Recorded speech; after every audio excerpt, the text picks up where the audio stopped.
Ladies and gentlemen, people keep telling you that you've changed, that you don't smile the way you used to, that you've grown cold, distant, guarded, but what they don't realize is that you're not cold. You're just tired, tired of being the one who always shows up, only to be left standing alone, tired of giving your whole heart to people who didn't know what to do with it, tired of pouring into others while your own soul ran empty. Tired of hoping and then watching that hope quietly break into pieces, you built walls not because you're cruel, but because you got tired of bleeding for people who never bothered to bring a bandage. You became quiet not because you don't care, but because your words were always taken for granted. You stopped chasing not because you stopped loving, but because you finally realized that love shouldn't have to beg. You see, disappointment doesn't just hurt once. It echoes, it lingers, it creates distance between who you were and who you are now. But even in your silence, there's still warmth. Even in your distance, there's still depth. And even in your tiredness, there's still a soul that longs to be understood. So no, you're not cold. You're protecting the little pieces of yourself that are still healing. You're reserving your energy for people who see your heart without needing to break it first. And maybe, just maybe that's not cold at all. Maybe that's just wise. You're not emotionally distant, you're emotionally exhausted from repeated disappointments. When you've given so much of yourself, your time, your heart, your trust, only to be met with indifference, betrayal, or silence, it starts to wear you down. What once felt like warmth and openness begins to feel like vulnerability that's too dangerous to expose. It's not that you don't want to connect anymore. It's that the cost of doing so has become too heavy. People around you may not notice the weight you carry. They might just see you being quiet, less responsive, more to yourself. But behind that shift is a deep emotional fatigue that comes from constantly being let down. You've reached out, believed in people's promises, tried to see the good when it wasn't always there, and now your soul is tired. It's tired of the cycle, the hope, the effort, the disappointment. You've lost count of how many times you've stayed up late replaying conversations in your mind, wondering what you did wrong, questioning your worth, only to come up with no answers except that maybe you just care too much. Emotional exhaustion isn't loud, it doesn't cry for attention. It's quiet, like the way you slowly stop texting first, stop opening up, stop expecting people to stay. You become more careful, more measured, not because you've stopped feeling, but because you've felt too deeply, too often, with too little in return. And while others may label it as coldness, they miss the truth of it. It's not about shutting down, it's about trying to survive in a world that's asked too much of your heart without giving much back.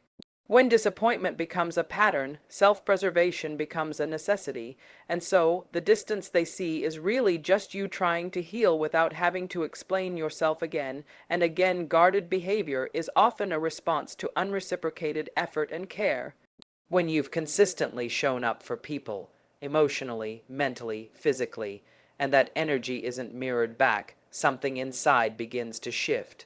You stop offering the most vulnerable parts of yourself so freely because every time you did, it cost you something.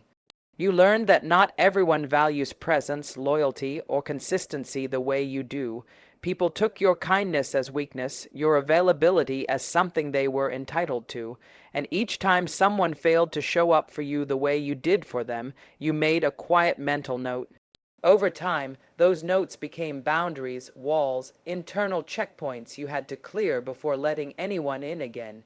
You don't open up easily anymore, not because you don't want to be known, but because you know the ache of being misunderstood or taken for granted all too well.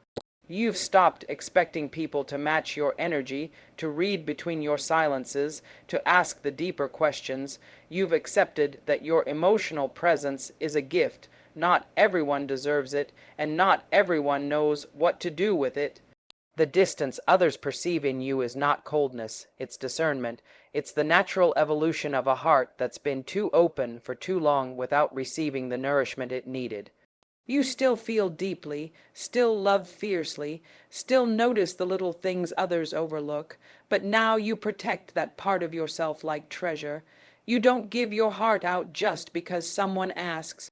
You observe, you measure, you wait, because you've learned that being available doesn't mean being accessible to everyone, and being kind doesn't mean being naive. Guarded isn't unkind, it's a learned form of emotional survival when your care was once met with silence. Disappointment leaves lasting emotional scars that change how we show up.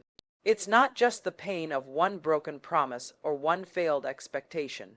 It's the accumulation of many small letdowns that begin to reshape the way we trust, speak, and connect. You may not even notice the shift at first. It starts subtly, perhaps with hesitation before opening up, or second, guessing someone's intentions or pulling back when things feel too good. But over time, those responses become your default. The person who once led with heart becomes cautious. The one who used to believe the best in others begins to brace for the worst. Disappointment teaches you to anticipate gaps where support should be, to prepare for silence where communication was promised, to expect absence in moments when presence matters most. And when these patterns repeat, the hurt doesn't just pass, it settles into your nervous system. Your body flinches emotionally, even when you want to trust.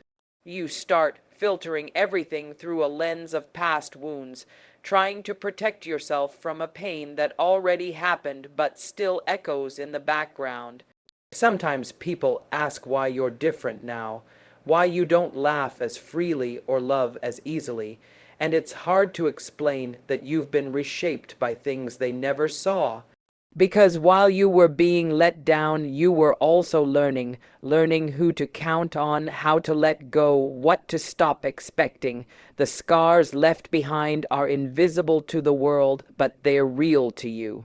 They influence how close you'll let someone get, how much you'll share, how long you'll stay vulnerable. And even when you want to reconnect with that unguarded version of yourself, part of you resists, wondering if it's safe to try again, or if this time will only confirm everything you fear. Silence and withdrawal are forms of self-protection, not indifference. When someone pulls back, becomes quieter, less expressive, it's often misunderstood as them not caring. But in truth, silence can be the loudest signal of internal struggle. It can be the body's way of saying, "I've felt too much," or "I need space to feel safe again." Silence becomes a shield, a buffer between a sensitive heart and a world that hasn't always handled it gently. It's not that emotions stop flowing, it's that expressing them feels too risky when past experiences taught that vulnerability often leads to pain. So the person stays quiet, not because they have nothing to say, but because they've said too much in the past and watched it get twisted, ignored, or dismissed. They withdraw, not because they stopped loving, but because they've been wounded in places no one else can see. Sometimes silence is the only control someone feels they have left when their emotions become too overwhelming or their thoughts too heavy. It's a pause, a moment to recalibrate, to assess who's safe and who only pretends to be. Withdrawal is the nervous system's way of protecting itself from further impact, a survival response refined by emotional overload. While others may interpret this distance as coldness or detachment, it often stems from a deep desire to feel emotionally secure again. It's not about punishing others with silence. It's about protecting one's peace when words no longer feel like a safe option. Silence is the breath taken after too many emotional collisions. It's the heartbeat between betrayal and healing. And while it may look like shutting down, it's really about trying to stay intact when everything inside feels like it's unraveling from too much noise, too many expectations, and too little understanding of what it costs to stay open. Choosing where to invest your energy is a sign of emotional maturity, not coldness.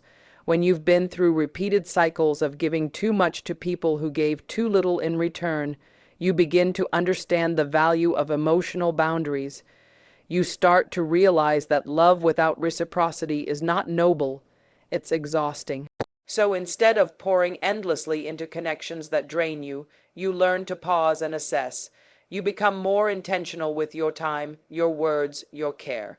This doesn't mean you care any less. It means you finally respect yourself enough to stop bleeding for people who only show up when it's convenient. Emotional maturity teaches you to listen to the subtle signals your body sends when something feels wrong, when a space feels unsafe, when your presence is being used but not valued. You no longer chase validation because you've learned that people who truly value you won't require convincing. You're not building walls, you're building filters designed to let in what nourishes and keep out what depletes.